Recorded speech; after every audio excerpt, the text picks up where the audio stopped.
So be careful of Excellent. what else you speak. Like maybe you can avoid some company names and things like that. Okay. All right. So this presentation on deep introduction to deep learning and artificial neural networks is One being second, sir. One second. streamed live on YouTube. One second. It's showing live here, but on my It's phone, okay. I mean, I've not yet started my yeah, PPT. it says live.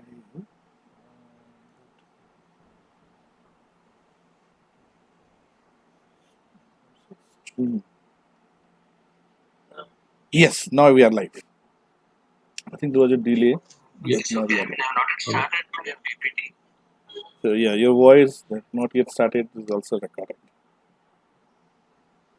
Great. Okay. Yes, we are. Is there a lag on YouTube Yes, I side? think maybe about a minute or maybe half a minute. Oh, okay. So yeah, your voice All right. not yet started is also recorded. Okay. I can hear it now. Yeah. Yes. Yeah. Is there a lag on YouTube? Yes, I think maybe about a minute or maybe half a minute. So Oh, Nani okay. joined.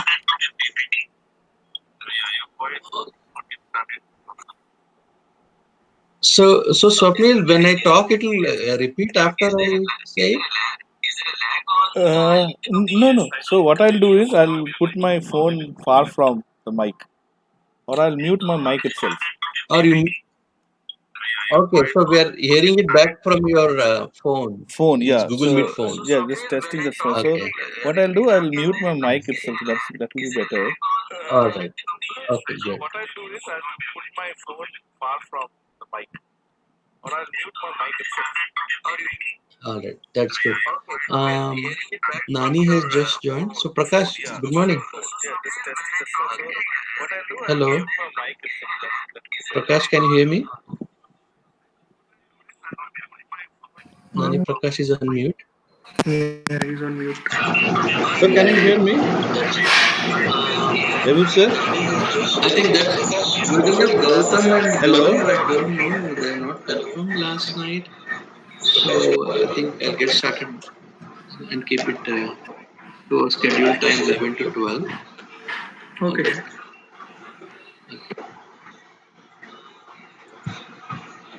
So I'm going to share the entire screen now.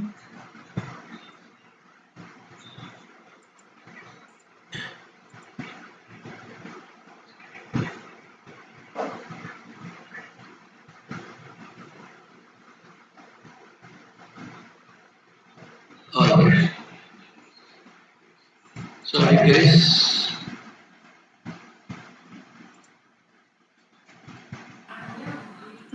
It's your screen. right.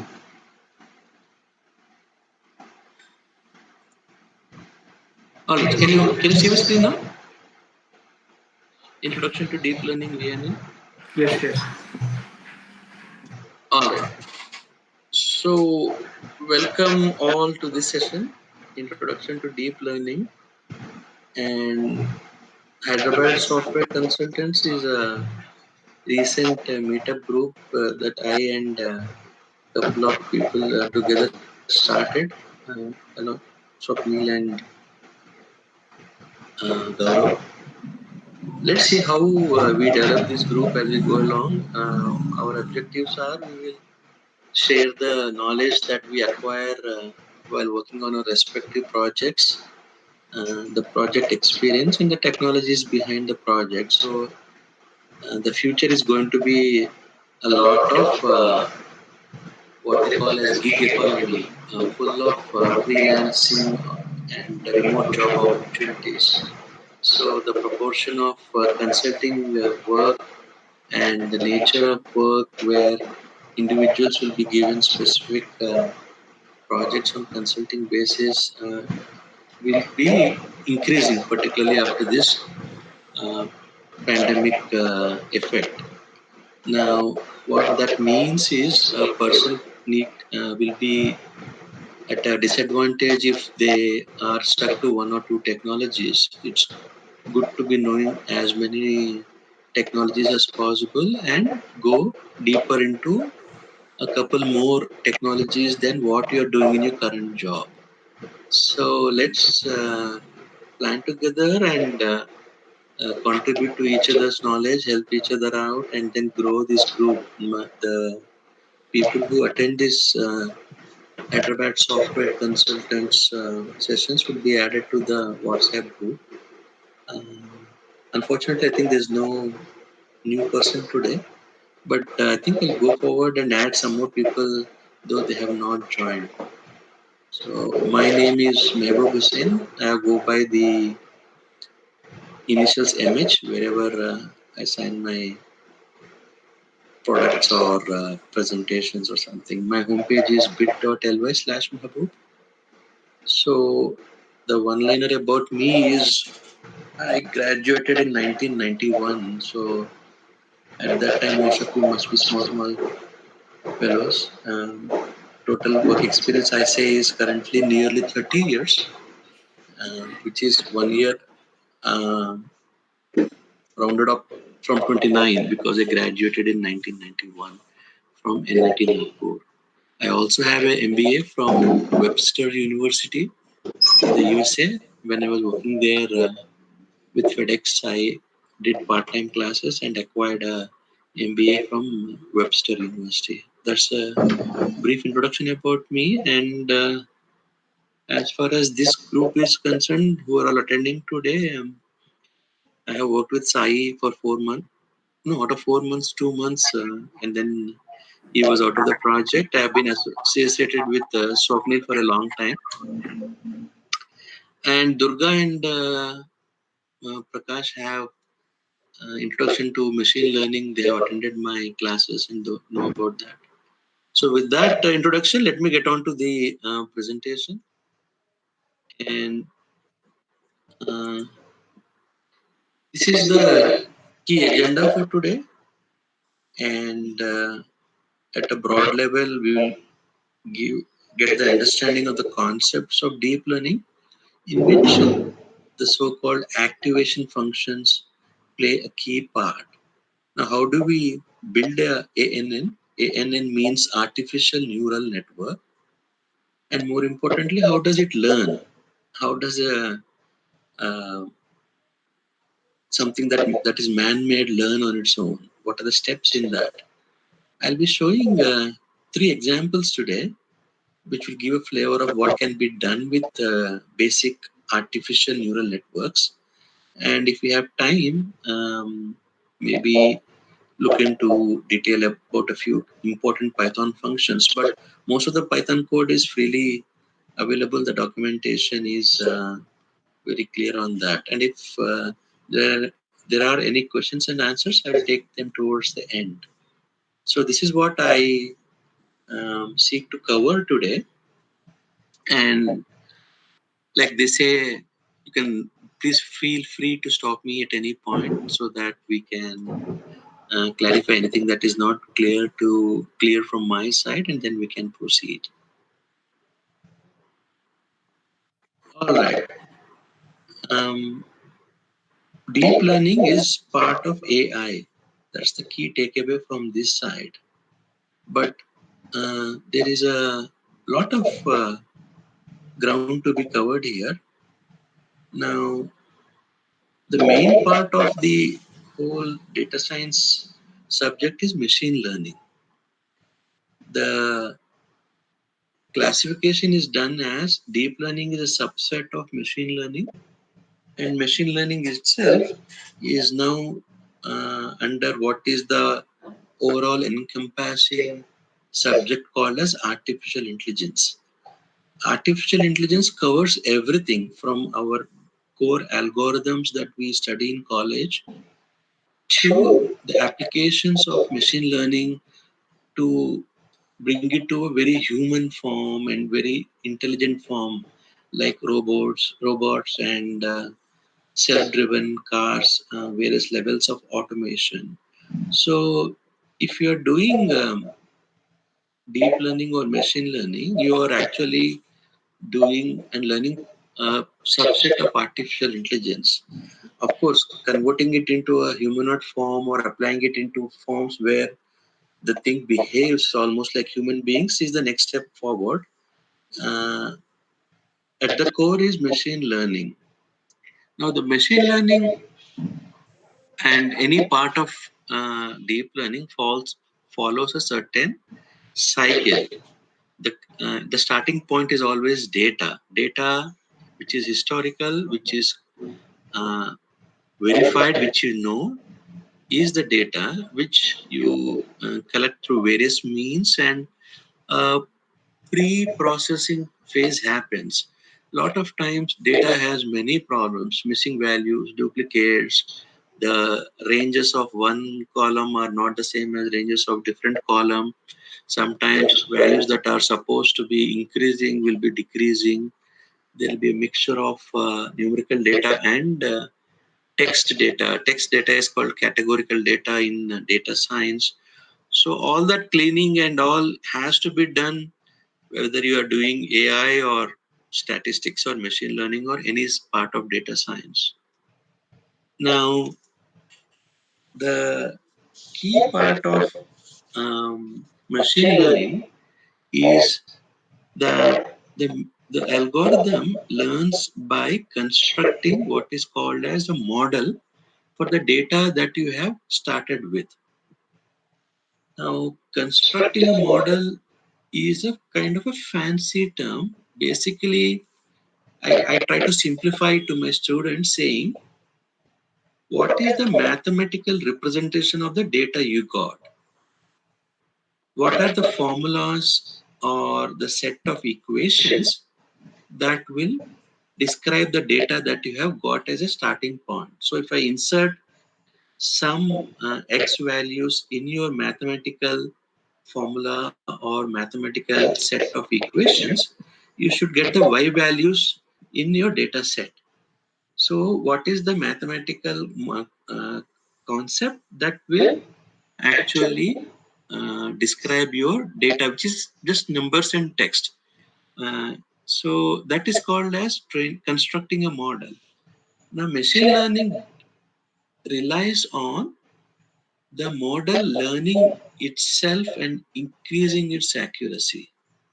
So that's called as train. So let's say you have a data set in which there are two variables, the dependent variable x and the independent variable y, and y is double of x. So whenever you have x equal to say number 4, y is equal to 8. So what is the mathematical model for that? It's a simple linear equation, y equal to 2x. So the data that you have, in which the column y is always a double of the values in column x, is now modeled as a uh, linear model or a linear equation, y equal to 2x. So you put any value of x there, 20, and you get y equal to 40, which will be there in your actual proven data set. So now this y equal to 2x is a simple example that I'm giving, but in reality, the data set that you acquire will be having a lot of variables, lot of columns, lot of which are called as dependent variables. And when you try to figure out the equation or the mathematical model, it won't describe all the values in your data set. So you have to continuously tune it in its various parameters, the exponentials or the square or the cubes, square roots and all, so that it increasingly represents most of the examples in your data set.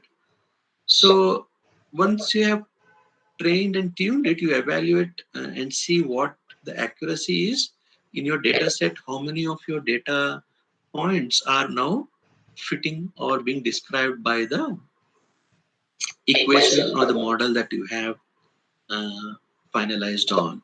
So this process is called as hyperparameter tuning. Various parameters that are in the model, you adjust the values so that your accuracy keeps on increasing. Now, um, Machine learning basically has two types of learning. Like I said, the model learns by tuning itself. Now, there are two types of machine learning called as supervised learning and unsupervised learning. You guys heard of supervised learning, unsupervised learning? Anybody? Hello? Yes, this is Swapnil. Can I try, sir? Yeah. Tell me difference between supervised learning and unsupervised learning. Yeah. So this is how I understand supervised and unsupervised. Like uh, when you go to school and when you learn in the guidance of a teacher, right? So so there's this. You have a teacher who's supervising you, right? So now if you Right, right. yeah, so you are learning. So there is a fixed syllabus, and then you're getting trained on that. So now equating it to machine learning, so there you have what you call as label data set, right? So what is the data and what kind of output that is expected. So you can run the supervised algorithm, but in supervised model the data is not labeled. It's unlabeled data set that you have, and it's like you can only do little bit with that. You can probably group them, or you can find some pattern. Unlike uh, supervised learning, where you can get the actual output value. Like if you want to predict price for real estate, so you get a numeric value at part of this. But in unsupervised learning, since the data is unlabeled, you can only form groups and pattern, but you won't get exact output. Perfect. That's correct. And the analogy that you said is very good of a teacher. Let's say your data set is a bunch of books. Okay, a boy or a girl has a bunch of books, and each book is one data point, row in a database. Now the teacher gives five labels, five types of labels. Okay, and then says to the boy, attach those labels to the correct label to each of those books. So the task is to know which book now falls into which label or which category. Now you go to that is supervised learning, right? Now you have gone to the 10th class. Now you're grown up, and now you have still have 20 books. Now the teacher says, "No, I'm not going to give any labels. What are the labels that are correctly appropriate for each book? You figure out and stick on those books." Now that label could be a spam email or an unspam email or Modi will win or Modi will lose. I don't know what it is. Or is it apple, orange?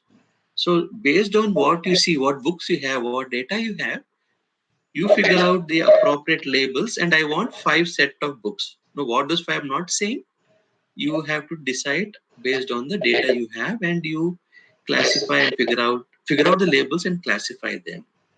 So that's a key concept that distinguishes supervised learning and unsupervised learning. Now, deep learning, like I said previously, is essentially a part of machine learning.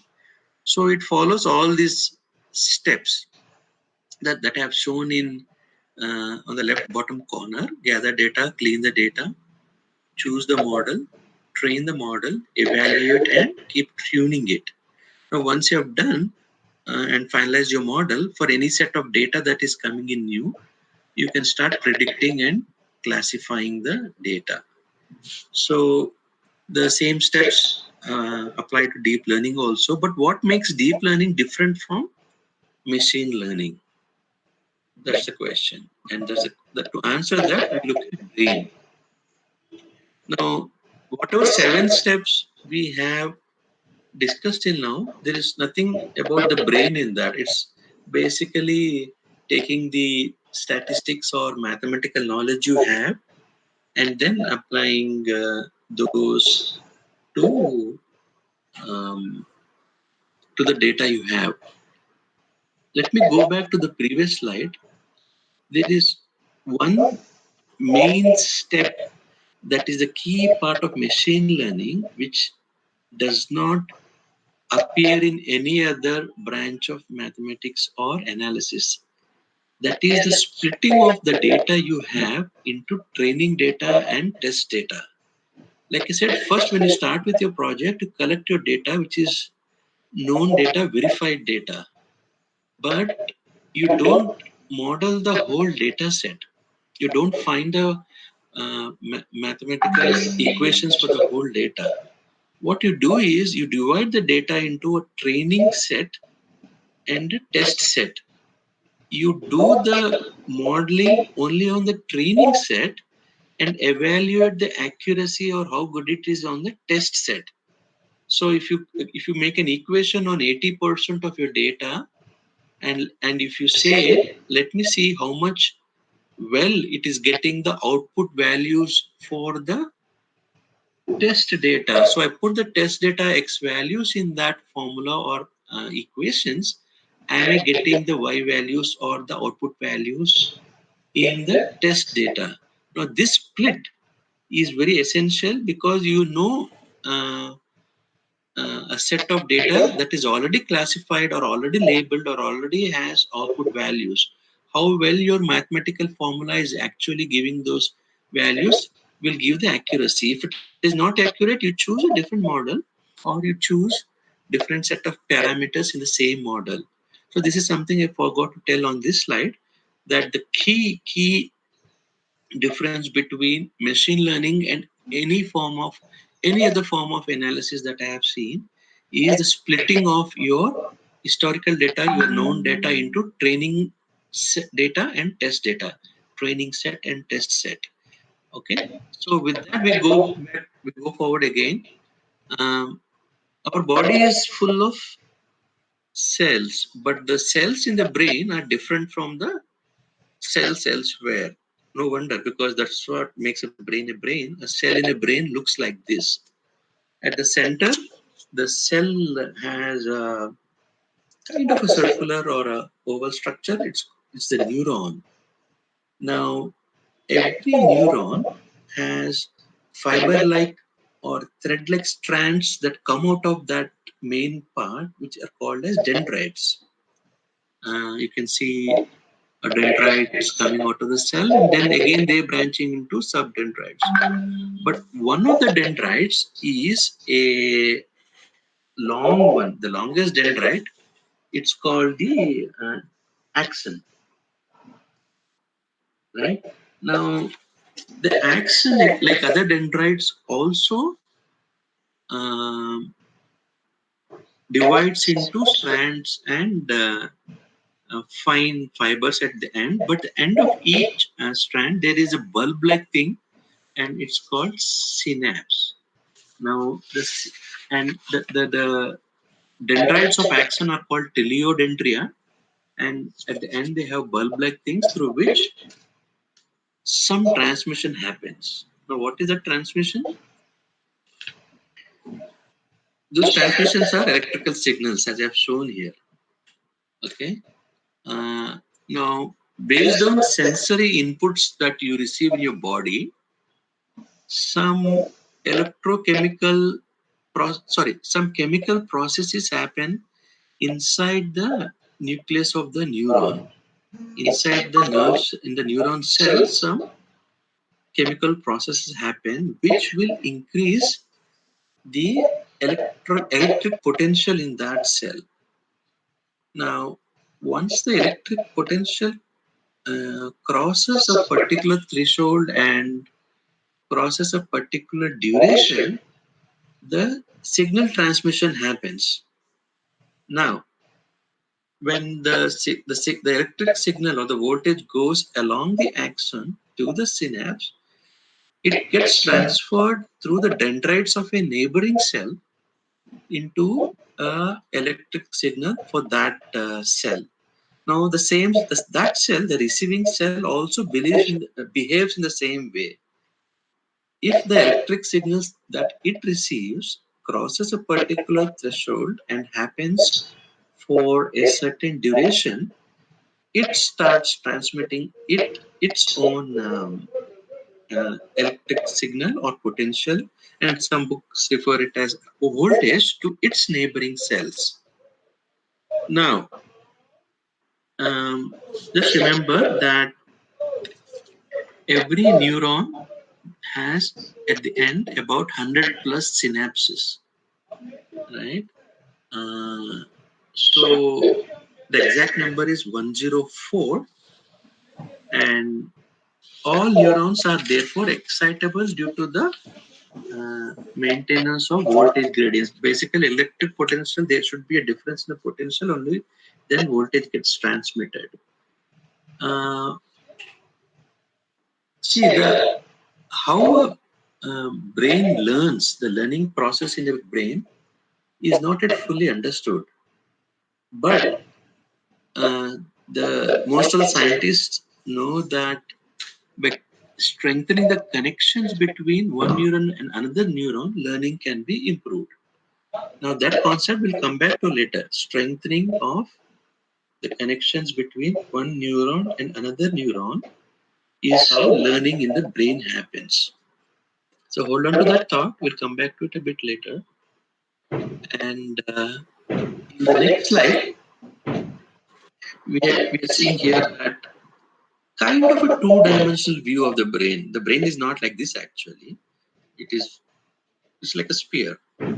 But if you map, and scientists have actually mapped the brain cells connection and try to generate visualizations like this.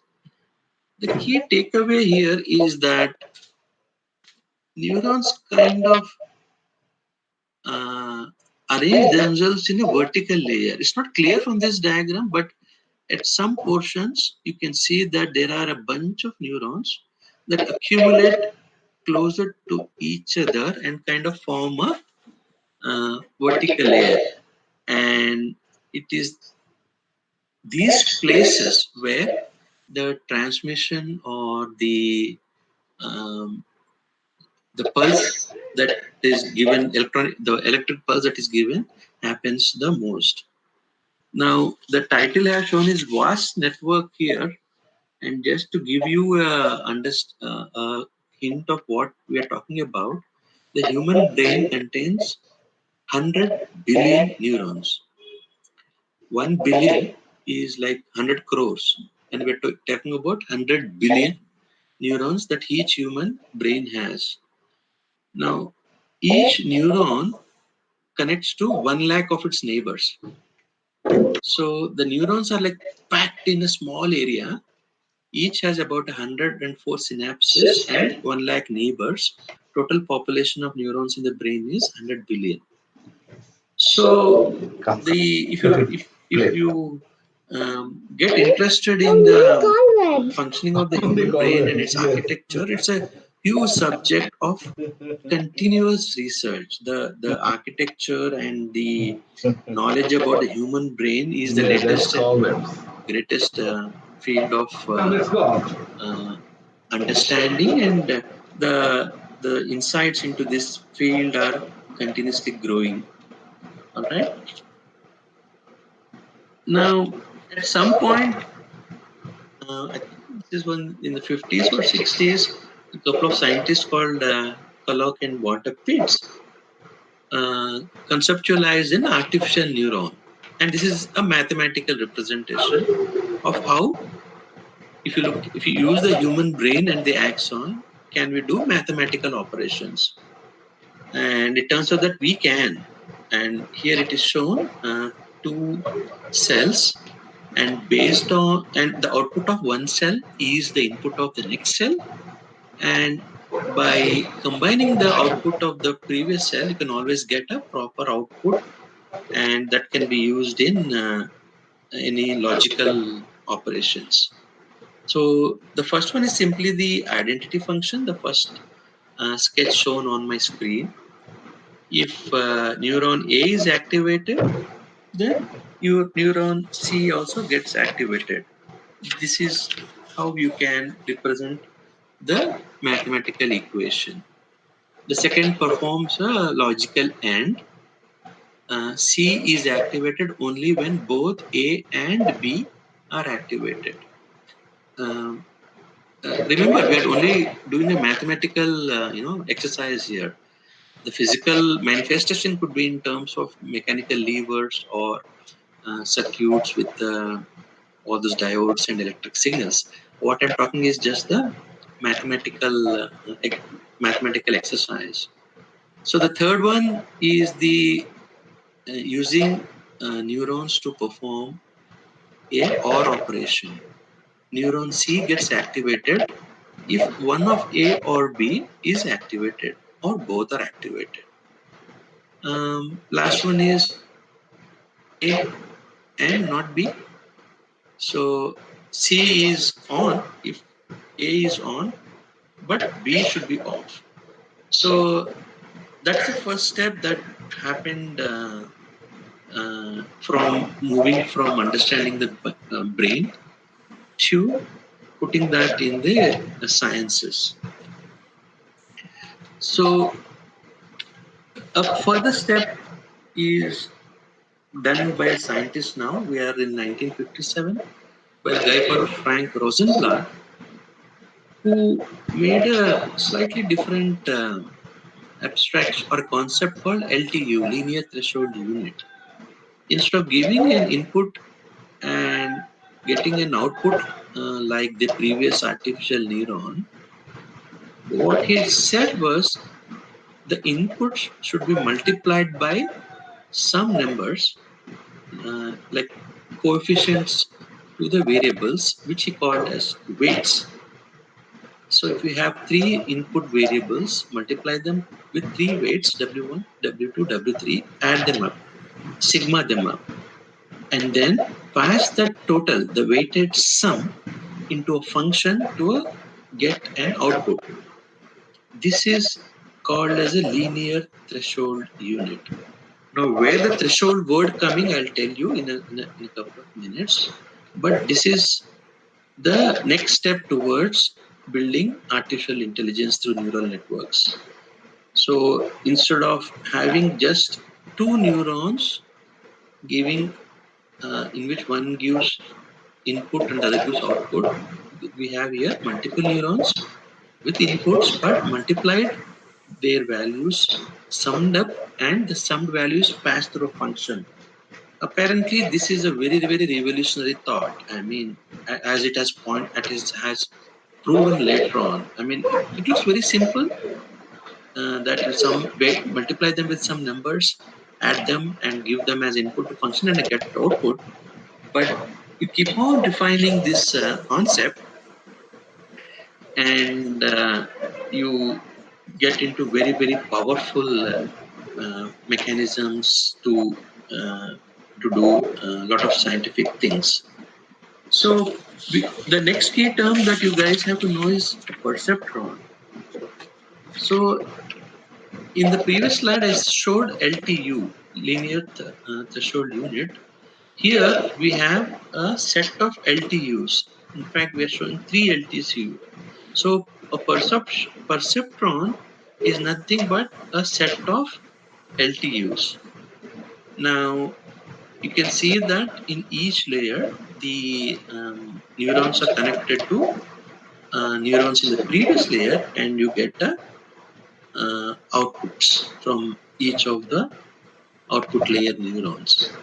Um, in artificial neural networks, you always introduce a bias neuron, which always gives a value of 1. And we'll go into that later. But no, basically, bias neuron is to push the y-axis to one side, because if your inputs, if you by chance if you start your process with zeros, you will end in infinite loop, because all your output is always zero. So to avoid those what we call edge scenarios or bounded cases, you always, every layer has a bias neuron that always outputs 1. um, the fundamental thing is what I said about the brain. The brain learning happens when the neurons that passes the signals and do the learning that the human does get strengthened as you grow up. The connections that are passing the voltage get strengthened. So the same concept is now applied here, where the neurons that are transmitting the correct value of the outputs are reinforced, and the neurons that are transmitting wrong values are uh, ignored or corrected actually. So with that, we go to the next slide, where we have multiple layer perceptron. Uh, so here what we are showing is this one layer with your input data and you get output data. That is the mathematical abstraction or conceptualization. But perceptrons do have a lot of, it was found that they are not working in some cases. They have some weaknesses. So they could not solve the XOR problem, the exclusive XOR problem that you must have heard in your college mathematics. So, and not only XOR problems, there were some trivial problems that they could not solve, that normal mathematics actually solves. So scientists in this AI field uh, came up with adding extra layers between the input layer and the output layer. Now, the layer between the input layer and the output layer are called hidden layers.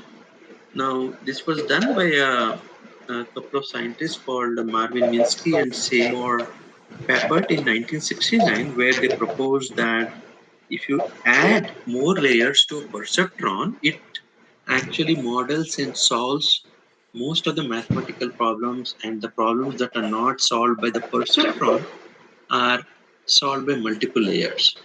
All right. So from a single neuron to a LTU to perceptron, and now we have arrived at multiple layers perceptron, which is solving a lot of problems in the mathematics world.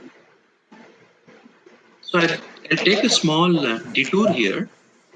I said that the building block, the LTU, has a function which is shown here like that step, which takes as an input of the weighted sum. So what are those activation functions?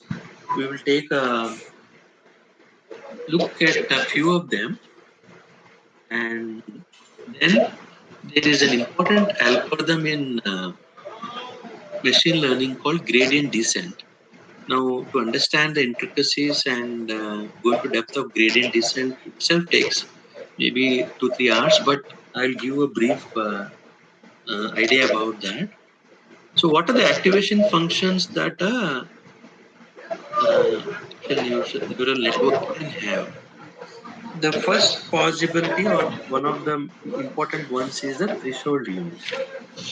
Threshold unit, if you look at here, it is nothing but if your input is negative, it gives 0.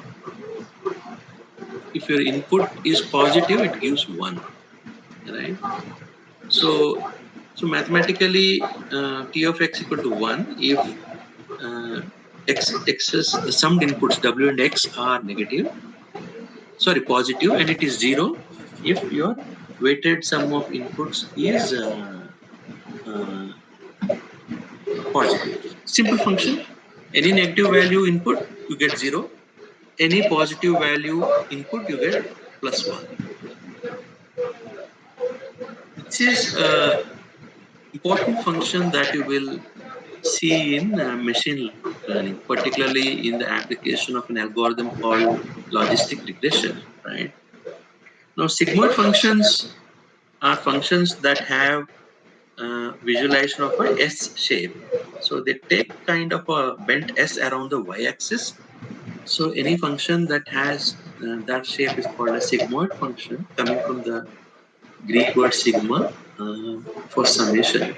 So one of the sigmoid functions, no, the sigmoid functions have an additional feature that they squash the output, regardless of whatever your input is.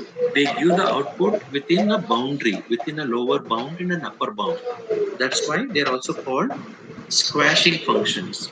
So one of the sigmoid functions is a function called logistic function, which is mathematically represented by f of x is equal to 1 over 1 plus e power minus x. You can put any value of x, which is in the denominator on the right side of the equation. You will always get a value between 0 and 1. So how does this help? What is the nearest concept that always has the value 0 and 1? That is probability. Probabilities are always expressed with a value between 0 and 1 or as a percentage. So the probability of, say, Trump winning the election is 0.65. So any likelihood or any probability value in the real world is expressed in 0 and 1. So this function does the exact same with mathematical values. So it finds great usage in many algorithms, machine learning as well as deep learning. One more function, hyperbolic tangent function. So the normal trigonometric functions are sin x and cos x, but they are based on the circle and the triangle. There are a set of trigonometric functions that are defined on the hyperbola. So if you plot those functions, they appear on the contours or the shape of a hyperbola. They are called sin hx and cos hx, h for hyperbola, and tan x is the uh, ratio sin hx by cos hx, where the numerator sin hx is e power x minus e power minus x, and the denominator is e power x plus e power minus x. Now, what's the difference between the logistic function and this function? There, in logistic function, whatever number you put, you get the values between 0 and 1. This hyperbolic tangent function gives an output between -1 and +1. Okay? So you can put any value of x there, you get a value between -x and +x. The next one is, sorry, so this is 0, this takes the values between 0 and 1, this takes the values between -1 and plus, not takes, sorry, it outputs values between -1 and +1. And there's one more function which is very useful also. It's called the rectifier function, which is inspired from electrical engineering. It is analogous to the half wave rectification in alternating current in electrical engineering. So if the input is negative, you get 0. If the input values are positive, it picks the maximum of those positive values and gives it.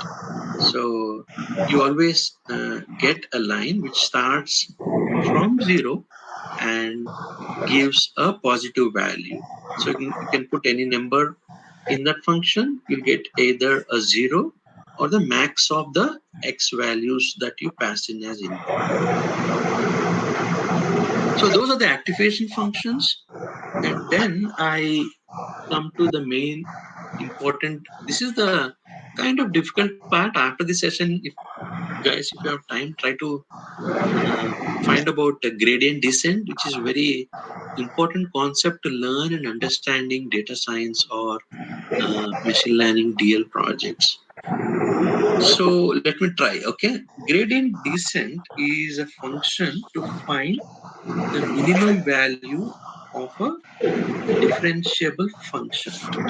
So a function can be having multiple dimensions and can be represented in 2D or 3D, or a set of 2D or 3D diagrams if there are a lot of equations.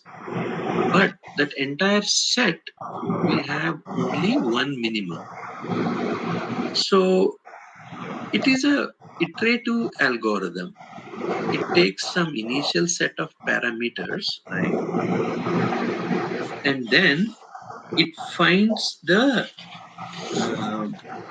different derivative of that function at that at a particular point in various directions. Now, sometimes your mathematical model may have one dependent variable, one x value, one input variable x.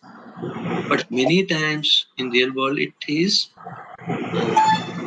multiple dependent variables and multiple equations actually. That's how models become complex. So what you do is you find the partial derivative, you do partial differentiation of the variables at a particular point. So for a linear equation, the derivative dy by dx or f of f dash of x indicates the slope. For a multiple variables, when you do the gradient, you arrive at a vector of partial derivatives. So y equal to mx plus c, m is the slope of the straight line. But if you have multiple dimensional model, you arrive a vector based on partial differentiations, and that is called gradient. Now, what does gradient indicate? The gradient indicates the direction of the steepest slope at that point. So wherever you're standing, I mean, imaginarily on that complex function, on that space and curve, in which direction that space and curve and the model has the steepest slope ascent, but we are want to find the minimum of the function. So what do? Is we take the negative of the gradient and then proceed in that direction for the next set of parameters. So you decrease or change the x values uh, in that direction by certain magnitude, and eventually you will arrive at the uh, minimum value of a particular complex function. So just this is a famous equation given out by teachers in machine learning that represents the gradient descent algorithm, where you repeat until convergence a particular function so that you find the minimum value of the function. All right. So now we have activation functions and gradient descent algorithms. Let's see how to apply them in neural networks. Next step. Now, the circles in this diagram are a neuron. Okay. Now, artificial neurons, not the brain biological neurons. In brain, you have the axon, but here we have a connection lines. So, what are the connections? The connections are nothing but weights that are that we encountered in perceptron that multiply their number in this neuron to get this neuron. So there is a naming convention, like for example, uh, what is W22? Now, 2 is the second neuron of the first layer, and second 2 is the neuron of the second layer, right? Next layer, or the receiving layer. So this connection is labeled as W22, and both are numbers. This neuron cell as the connection, both are numbers. Now W21, right? This connection is the second neuron in the previous layer and the first neuron in the second layer. Now these weights are um, represented or collected in something called a weight matrix that you see on the right side. The entries of the weight matrix represent the weight values with the corresponding indices. So, what are the dimensions of the weight matrix? The number of rows is the uh, number of rows in the first layer, and the number of columns is nothing but the number of uh, neurons in the receiving layer. That's very simple. right? Just to repeat, the number of rows corresponding to the number of neurons in the preceding layer, and the number of columns equal the number of layers in the receiving layer. So once you take the inputs, multiply them with some number called weights, you arrive with a vector of outputs. And the mathematical work that happens is called the dot product to arrive at this whole thing. See, visual representation is one thing. You take your inputs, multiply by weights, add them up, and then pass it through a function. But to pass it through a function, you arrive at a vector, which is vector is only has one column actually, which is arrived by the dot product of the neurons and the weights. So this is the mathematics part, the output layer, how it is obtained, right? So this now we come at a slide where I'm showing whatever we discussed till now. Step one, you have a data set in which you have input values, you apply weights, you sum them up and pass it through a function to get an output. So this happens for every row in your data set, which is called an example. That in machine learning they call each row in the data set or each data point as an example. So you get a particular output value for each and every row. So it's this layer, this network has one layer, one input layer, one output layer, and a hidden layer. You can apply multiple layers, but if you can see that in the hidden layer, each neuron, the weighted sum is passed through this function, the rectified linear unit function, but at the output layer, it is passing through a sigmoid function because when you pass through sigmoid function, you get probabilities based on your problem. So what are those inputs variables? One example is a typical problem. You are trying to predict a price of a apartment. So your data set, which is your Excel sheet, will have columns called area, bedroom, number of bedrooms, how far is it from the city, how old is the building. So these are the column names, and each value is one row from your Excel sheet or from your database. And what you are trying to solve is the output, the y, in which in this particular case you're trying to predict the price of an apartment based on these variables and the data set you have. So you will encounter a word called two words actually, dense and deep. Now where is deep, the word deep learning coming from? So any network that has more than two layers is called a deep network, right? So here you have how many hidden layers? 1, 2, 3, 4, 5, 6. So it's more than two hidden layers. So it is a deep network, and the learning is deep learning. So if you have only layer, one layer input, one layer output is class. It's nothing but machine learning. But if you have two or more hidden layers, then it actually is the true or the real way of doing deep learning. Okay. So now we have come to a stage where what we have described now is called as forward propagation. You take input values, do all the mathematics, and push the data towards the output layer y. So the data is moving from processing is moving visually in visual terms from left to right. So what we call that as forward propagation.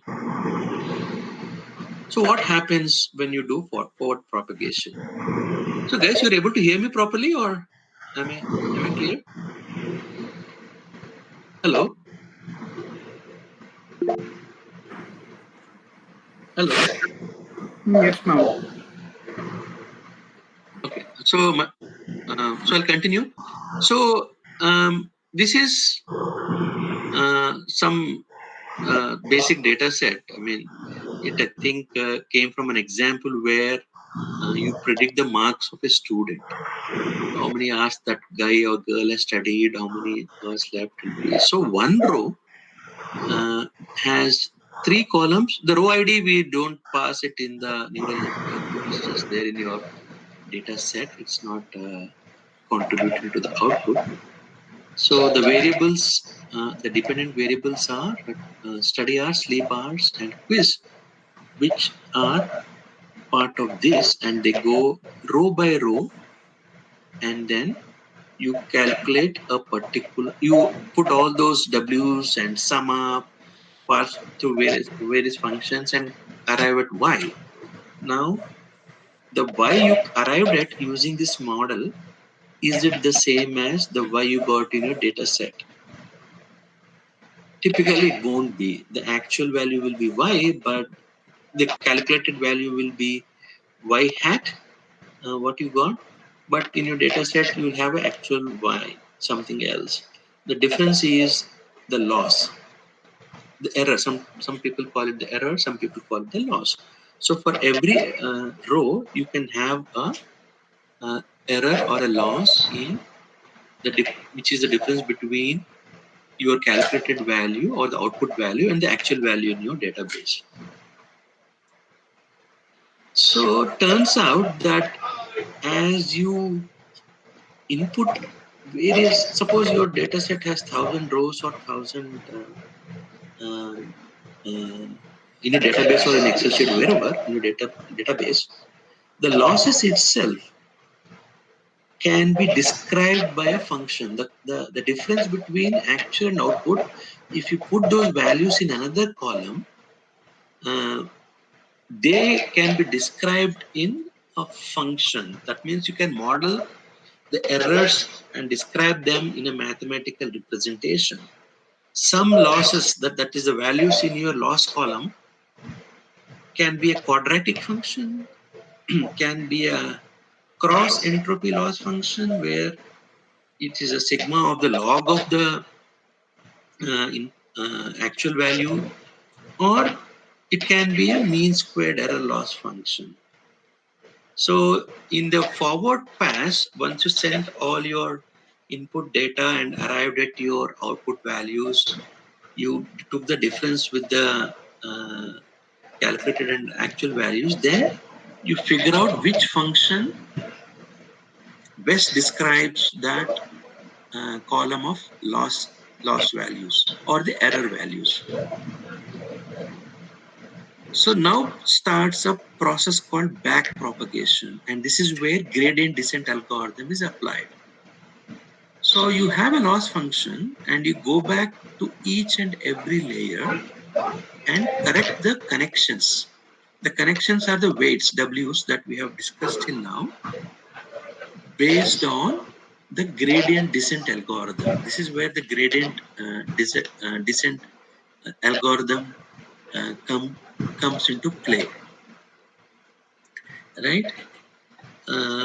Back propagation is nothing but transmitting the loss values back to the original input values, and in that reverse process you actually uh, adjust the connections, the lines between neurons, the values, applying gradient descent algorithm and some criteria.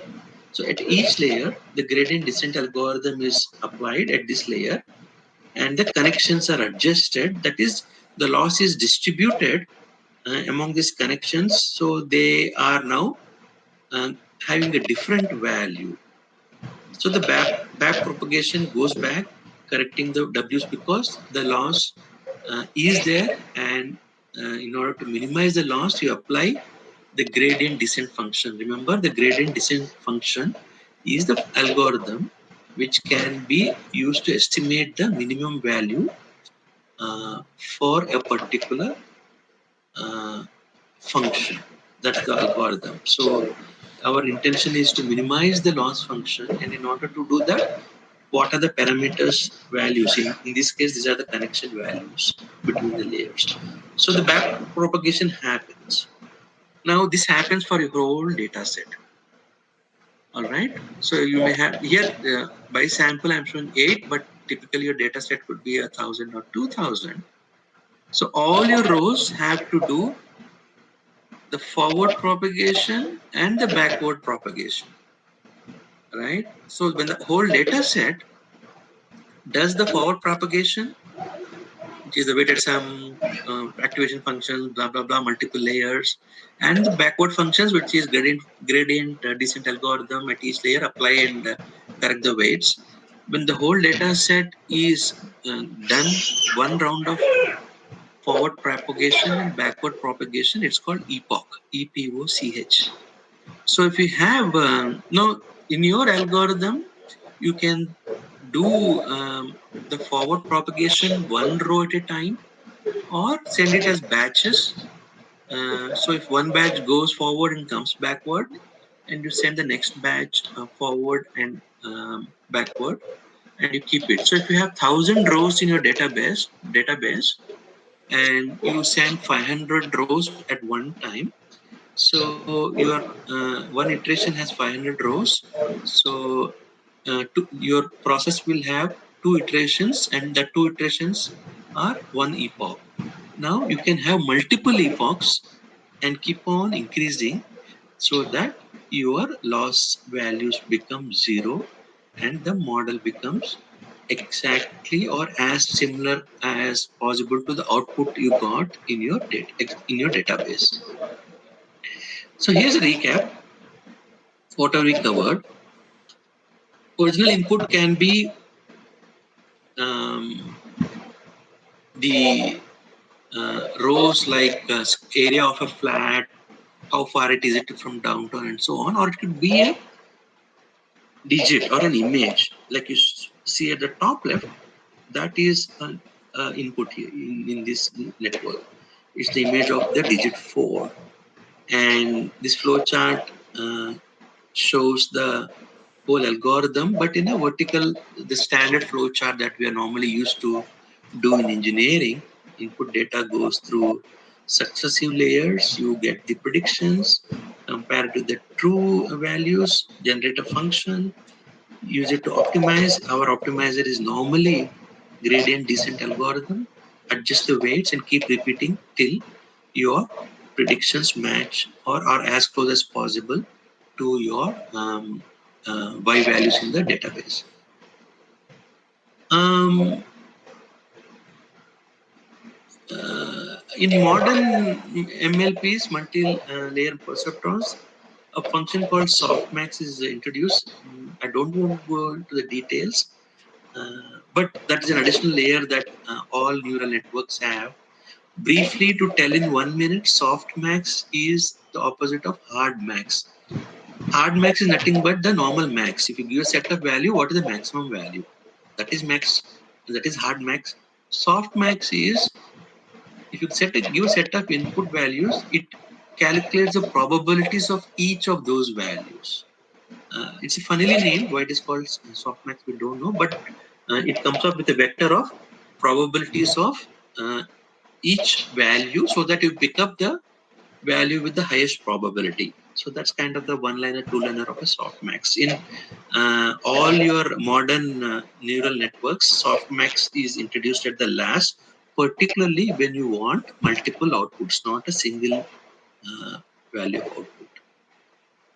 All right. So this is the flowchart. This is English.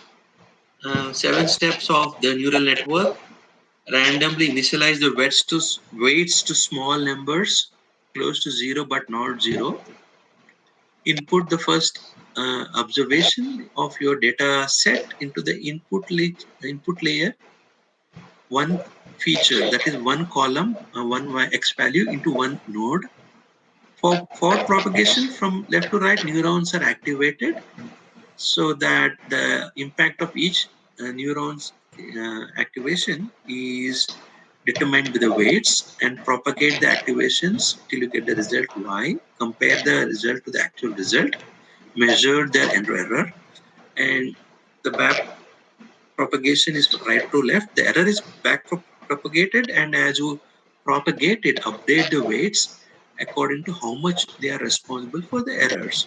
There is a term called learning rate, which I did not describe, but it's in what proportion you adjust the weights, in what steps do you make your corrections. Is it point 1, point 2, and that's called the learning rate. Repeat 1 to 5, uh, and that's called reinforced mm, learning.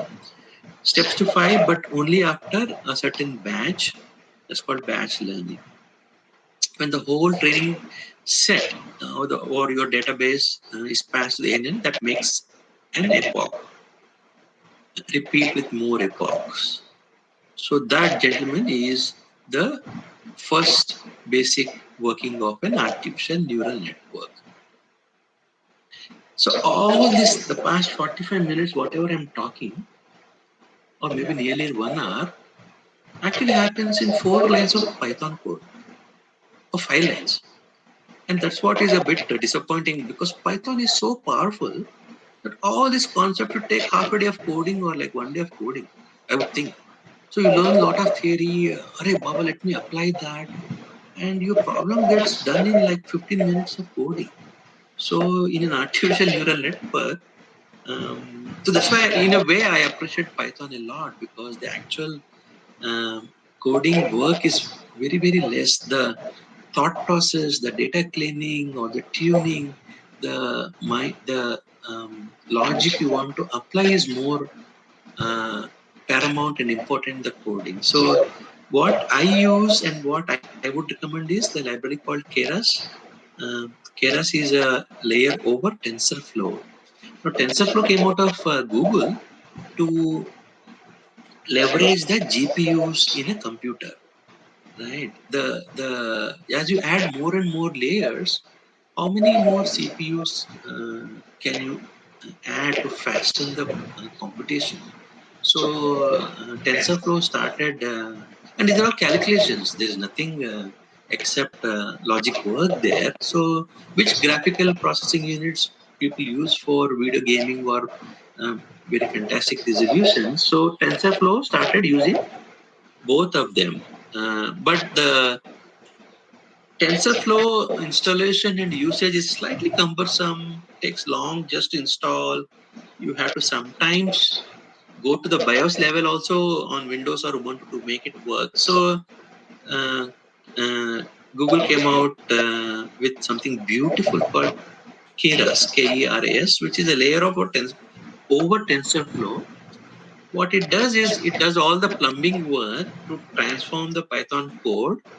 If the GPU is available, it leverages this GPU.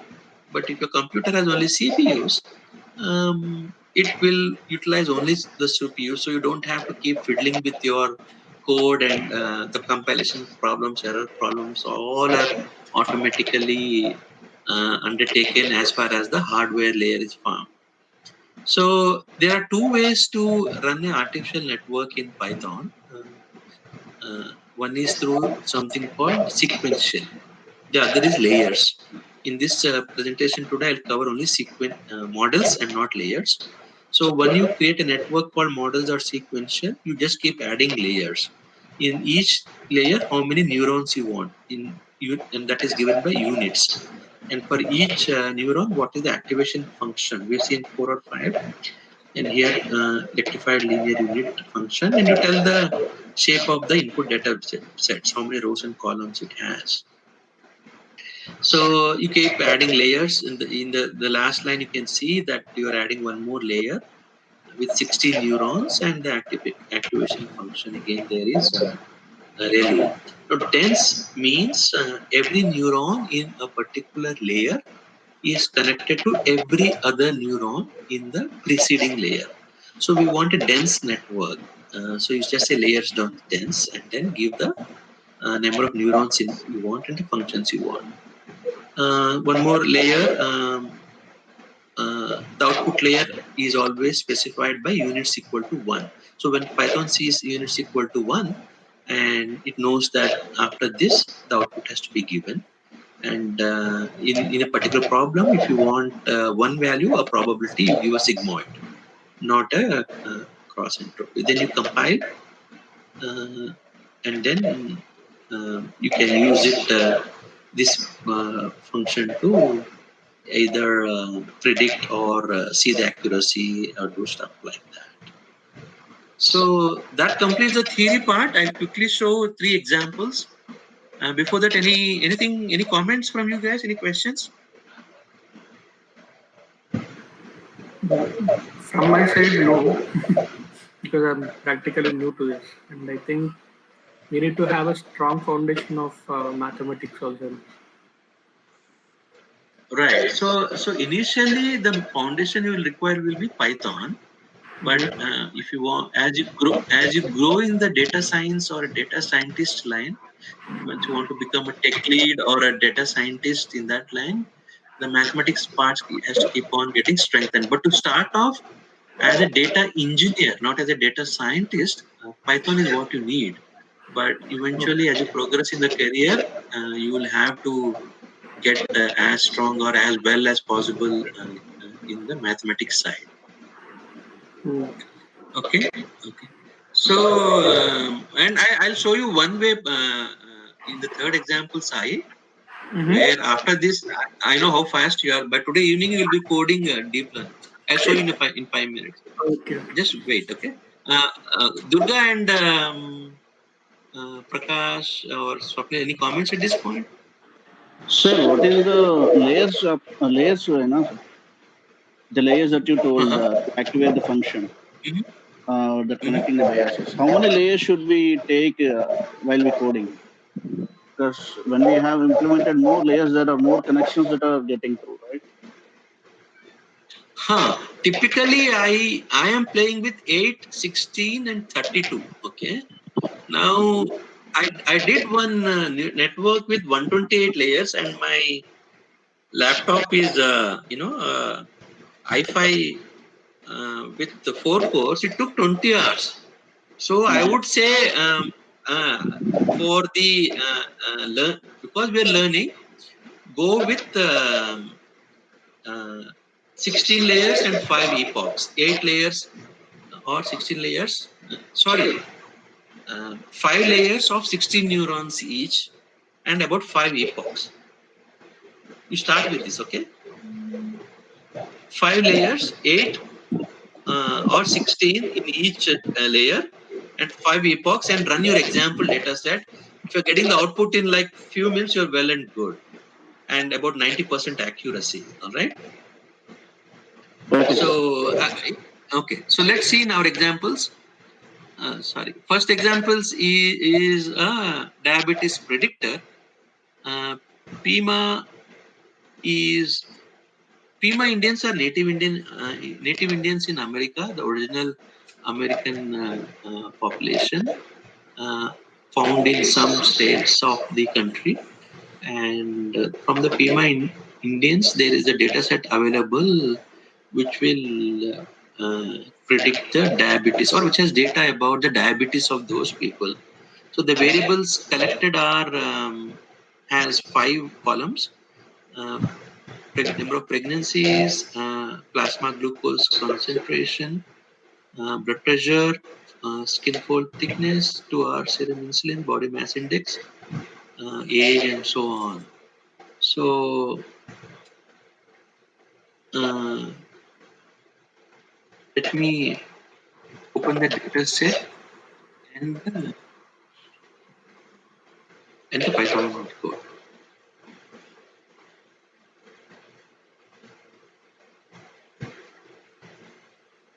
So, so this, Excel is taking some time to come up. All right. So,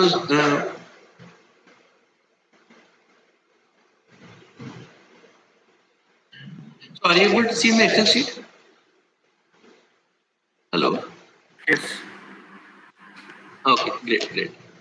Because I'm new to Google Meet, I don't know the share happens window wise properly or not. And so on. So here are the 9 variables, 9 columns, and the last column is 1 or 0. Means 0 means that person does not have diabetes. 1 means the person has diabetes, and the remaining values are these columns. These are the x1's values that you saw in the neural network, and this is the y. So how does the code look like? So I will open in Notepad++. Typically, I use Python IDEs. Are you guys able to see this code? Is the font size okay? Yes. Okay. All right. So the Python code is, after all that 1 hour theory, is fits in one screen of the laptop. Load the data set, the CSV file here, and assign the x and y variables, make a network of one input layer, one output layer, and one hidden layer. I just kept it simple for the first example. We got 150 epochs, if possible, and a batch size of 10. Means for every forward and backward propagation, send 10 rows. And then see the uh, accuracy of this class on the test data, how accurately it could prevent.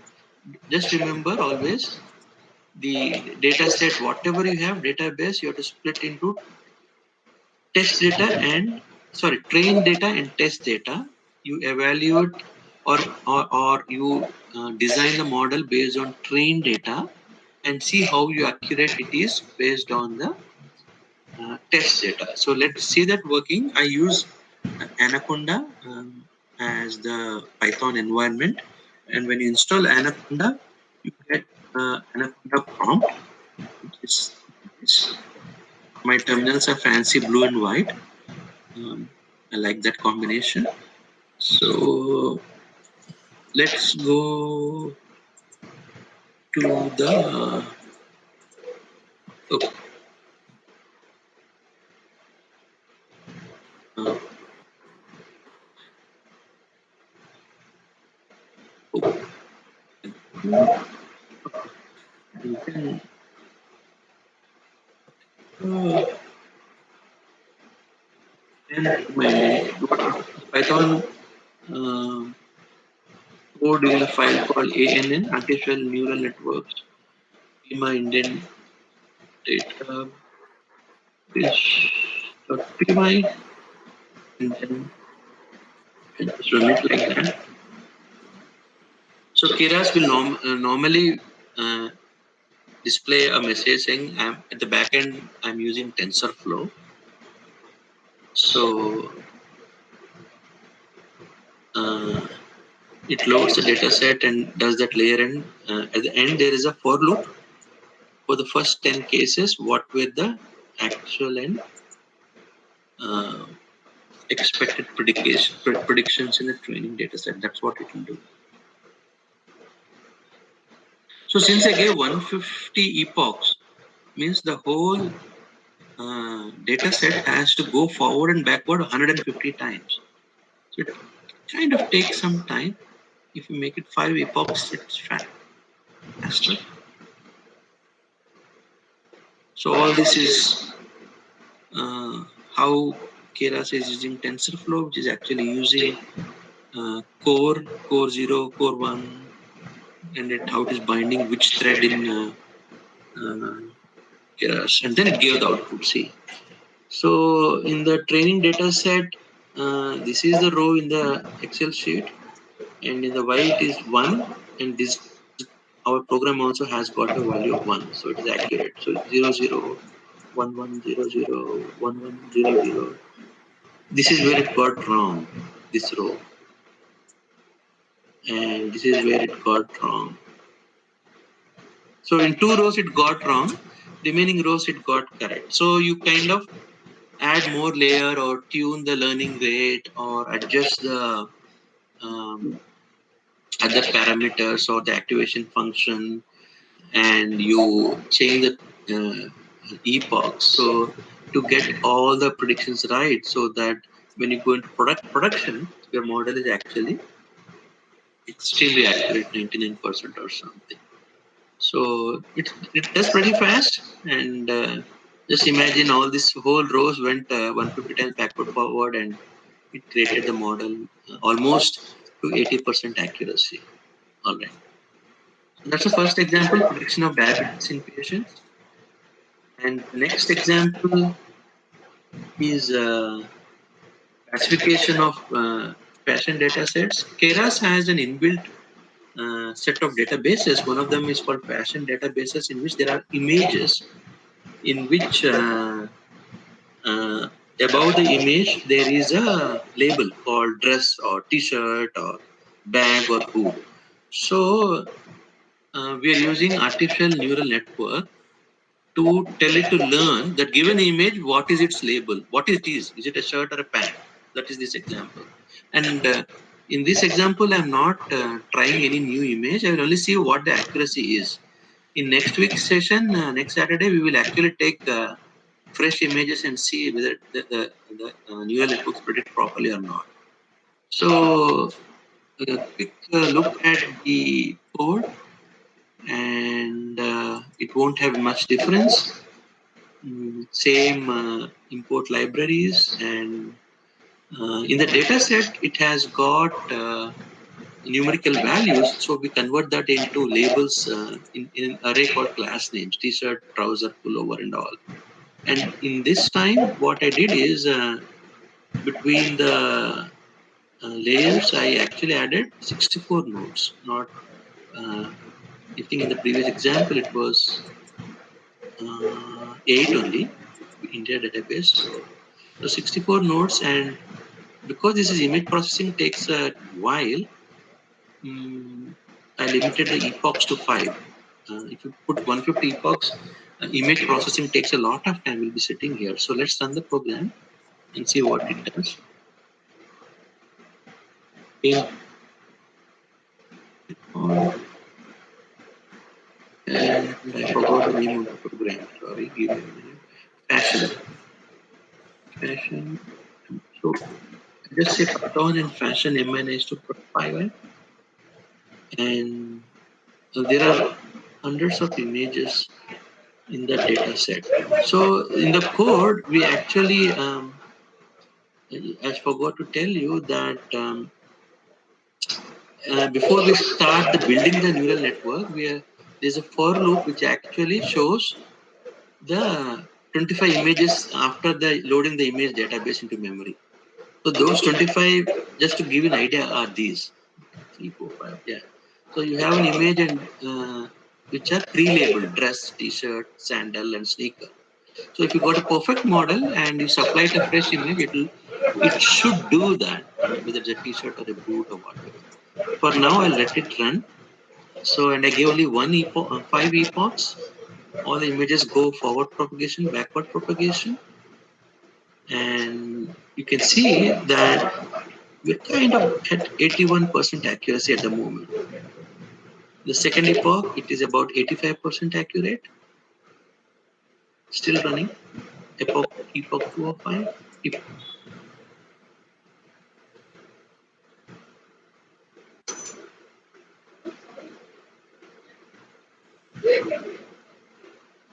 I think it's doing backward propagation. No, it's still doing forward propagation. Second epoch is in process, but somehow it stopped.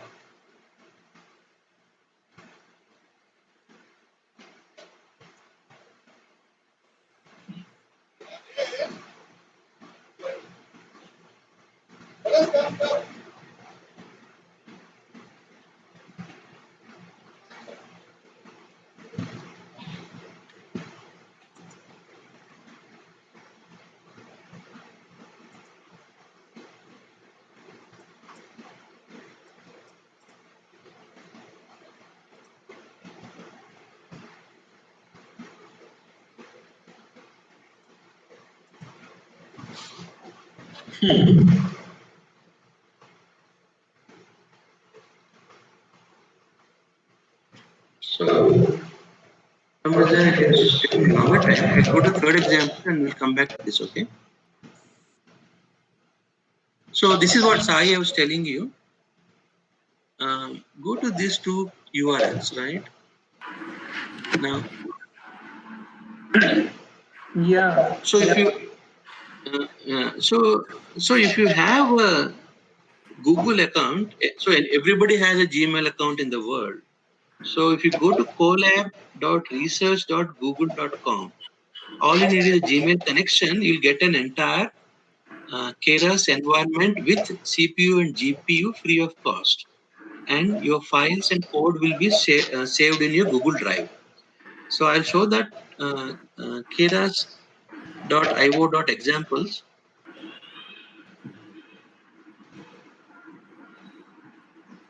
Mm, right, keras.io.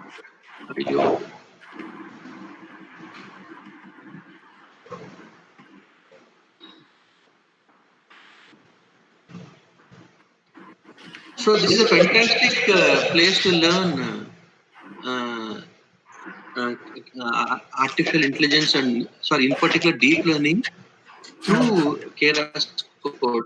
So pre-built examples are there. In fact, you can run one click on your Google Colab. So if you go to in your browser, collab.research.google.com, and you'll sign into Google, it will get something like this. Okay. So in for today's demonstration, I picked movie recommendations. All right, movie recommendations. So what does movie recommendations do? Is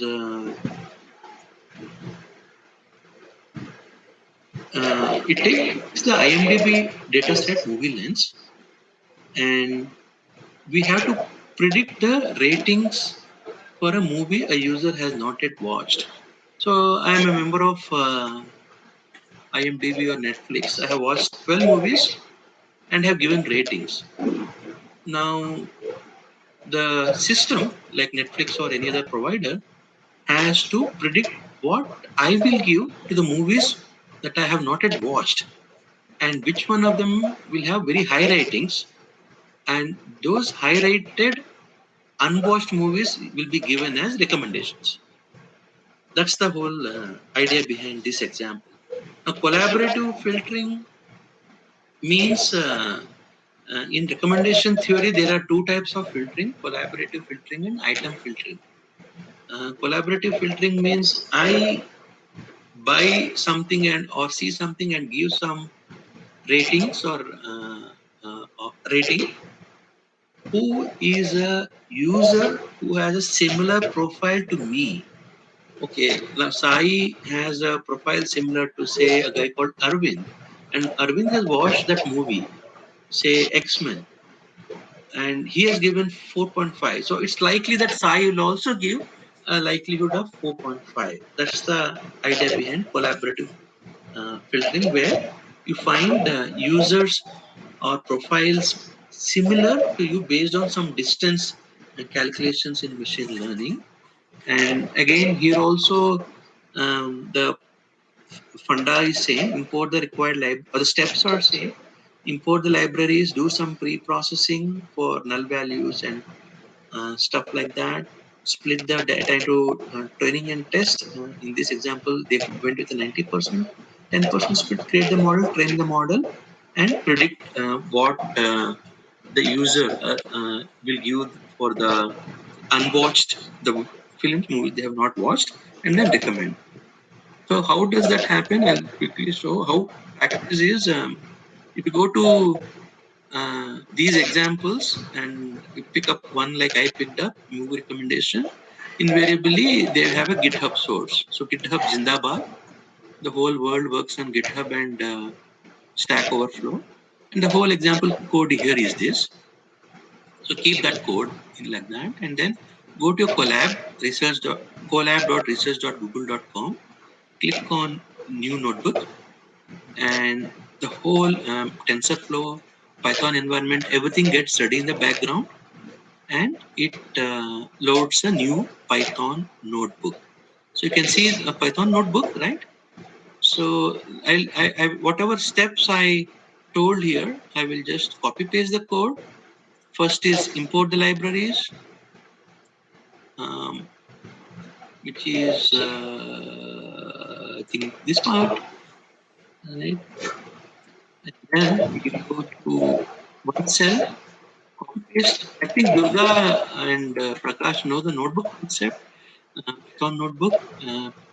And then once you paste the code here, you click on this, so it runs that lines of code. You can do a control enter also, but that handy black circle white arrow is convenient. So now it is importing all the libraries required by the program. So as it rotates means it is still importing in the collab form, right? So this is untitled. Let me call it movie repos. Save it. Go to your Google Drive, and in your Google Drive it will create collab notebooks. It has not yet renamed it, but let me do a refresh. Oh, still not yet renamed it. Okay, at some point it's gonna get this name. Okay. Oh, now it's saving here. Sorry, saved here. So yeah. So in your Google Drive, your Python notebooks appear in My Drive, a folder called Collab Notebooks, and automatically get saved. Next time you can come here and directly click and run on collab.google research.collab.google.com. So once this cell has run, this circling around the arrow stops, and you say I want to put the next bunch of code. Click on plus code. Let's see what he does then. Upload the data and apply pre-processing. Okay, I copy paste, copy, and then Control V. It goes. This part of the code goes to the internet, gets a zip file, unzips it, and puts in a folder in the Google Drive, which you don't see actually in the Collab platform, called a movie lens directory / ratings.csv. So this may take some time. So I click it. Uh, Oh, pretty fast. Pretty fast. It fetched the zip file of all the movies database and made a ratings.csv, right? So we have the database now. Next is perform pre-processing, and I'll give a brief outlook on that. So once again, a new block of code. Click on plus code, control V, enter, or this one, and it is running. What happened? There's error. Compilation double quotes in the starting. Double quote at the starting. Yeah. Oh, I need one quote. Okay. Okay. So even copy paste is an art to be mastered over your real life. So in this Python code, once you open the CSV file and loaded it, we are just doing a print of how many users and how many movies they have and what is their music. So some kind of description of the data. So the database has 610 users who have rated 9,274 movies. The minimum is 0.5, the maximum is 5. So in that CSV file. And now we do a split of the data, 90%, 10% into training data and state data. Input block, control V, this time codes are proper, click, and it is split 90%, 10%, it's done. Create the model. The cool thing about this example is he uses the other API called layers, not the one I showed. So if you look at it, uh, he makes a Python class, and that leverages a built-in class called layers. Okay, so let me run that layers.embedding and so on.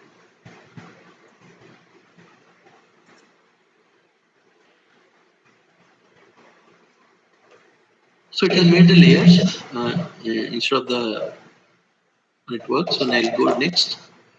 Now is the training part that is starting. So in Python, in machine language, the whole training thing is done by functions like fit transform. So 5 epochs, batch size of 64, and then let it run through the 5 epochs. In the meanwhile, I'll get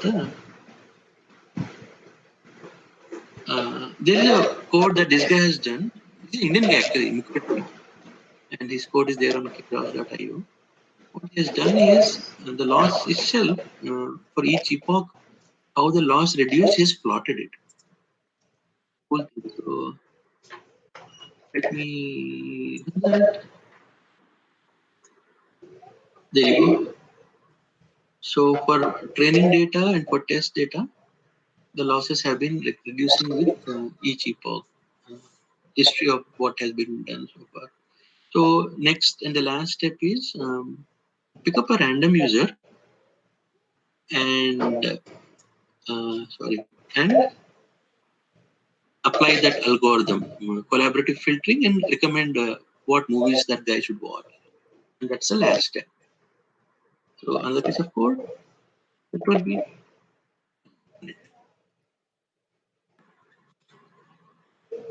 okay. So it picked up user 607. Every time it picks up a different user. Every time I ran it, it picks up some other user. 480, 530. So this time 607 user, and this guy has rated these five as the top films: Silence of the Lambs, Die Hard, Game, Scream, and The Matrix. So for this user, and based on his ratings, this algorithm is recommended that you watch Forrest Gump, Apocalypse Now, Godfather Part 2, and so on. So this is the recommendation system that movie database can be used for. So now I go back to my presentation.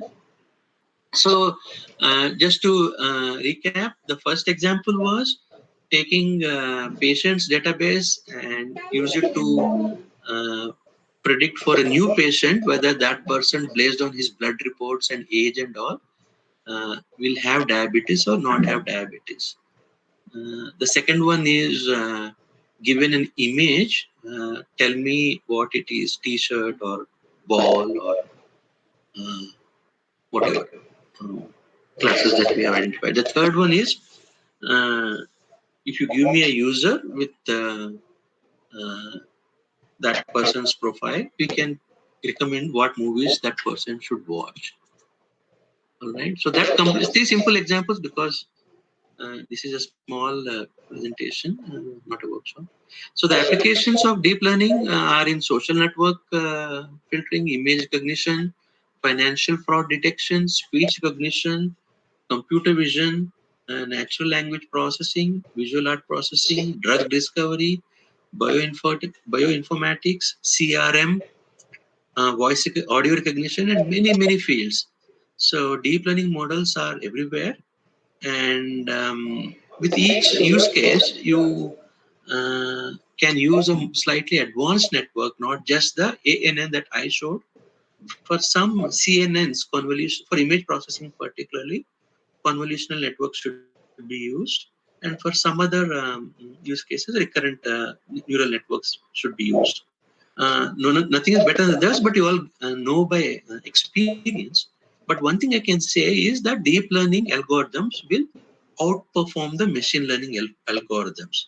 That's something I am actually compiling examples and doing some active research. Maybe I'll publish an article next month.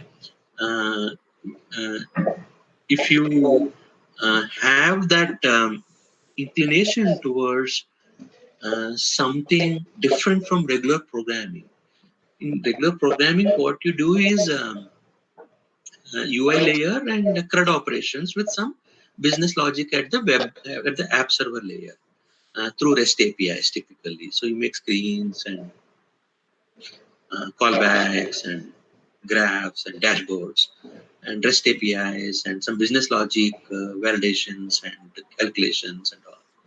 But if you want to do something fancy, something uh, that is not only appealing to you, but as a career prospects in the long term, the best thing is deep learning. What I would say is learn machine learning to the extent possible, somewhat. Learn it. Don't ignore machine learning, because a lot of concepts in deep learning people learn first in machine learning, gradient descent algorithm and those step functions and all. But once you get hooked into deep learning, it's a very very uh, happily, what you call interesting and rewarding in the long run subject to learn. So that concludes today's presentation. I hope I have given a uh, did a reasonable job in giving a good introduction to this very actually complicated subject. I scheduled 1 hour, but I think we nearly ran to 1.5 hours. And if you have any questions, answers, and comments, we'll discuss for a few minutes. And after that, we can call it a wrap. So please let me know your thoughts and any queries at this point.